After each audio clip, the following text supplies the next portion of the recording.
विद्यार्थ्यांनो, आज आपण सांकेतिक भाषांवरील एक उदाहरण पाहूया। तिथे आपल्याला शब्द दिले असतात आणि सांकेतिक रूप म्हणजे तिथे आपल्याला चिन्ह दिलेली आहेत। तर चला आपण प्रश्न सोडवायला सुरुवात करूया।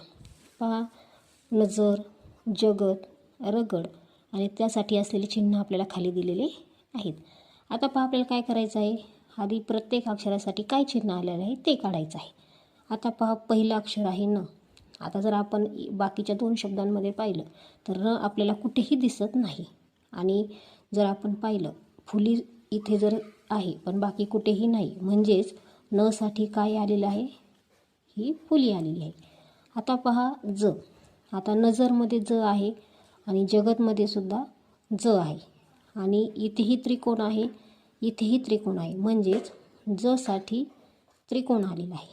त्याचप्रमाणे पहा ग, जगतमध्ये ग आहे आणि रगडमध्ये सुद्धा ग आहे आणि दोन्ही ठिकाणी आपण जर पाहिलं तर इथेही गोल आहे आणि इथेही गोल आहे, म्हणजेच ग साठी गोल हे चिन्ह आलेले आहे। त्यानंतर पहा र, आता नजरमध्ये र आहे आणि रगडमध्ये र आहे आणि दोन्ही ठिकाणी स्वस्तिक चिन्ह आहे, म्हणजेच र साठी आपलं इथे स्वस्तिक हे चिन्ह आलेलं आहे। त्यानंतर पहा त, आता त इथे कुठेही नाही, फक्त एकाच शब्दामध्ये आलेलं आहे आणि त साठी आपण जर पाहिलं तर इथे फक्त चौकोन आहे, इतर कुठेही चौकोन आपल्याला दिसत नाही, म्हणजेच त साठी चौकोन हे चिन्ह आलेलं आहे।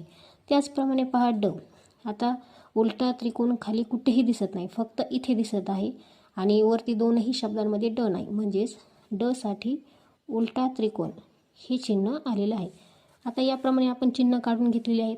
आता आपल्याला विचारले नगर, आता पहा न साठी फुली आलेली आहे, ग साठी वर्तुळ आलेलं आहे शून्य समजा आणि र साठी काय आलेलं आहे तर स्वस्तिक, म्हणजे नगर या शब्दासाठी हे चिन्ह आलेलं आहे। त्याच पद्धतीने पहा आता रडत, र साठी स्वस्तिक हे चिन्ह आलेलं आहे, ड साठी काय आहे तर उलटा त्रिकोण आहे आणि पहा त साठी इथे चौकोन आहे। पहा विद्यार्थ्यांनो, या पद्धतीने तुम्ही सांकेतिक भाषेवरील उदाहरण सोडवू शकता। आता हे तिसरा प्रश्न मी तुमच्यासाठी ठेवलेला आहे, तुम्ही मला कमेंटमध्ये इथे काय शब्द तयार होईल हे सांगायचं आहे।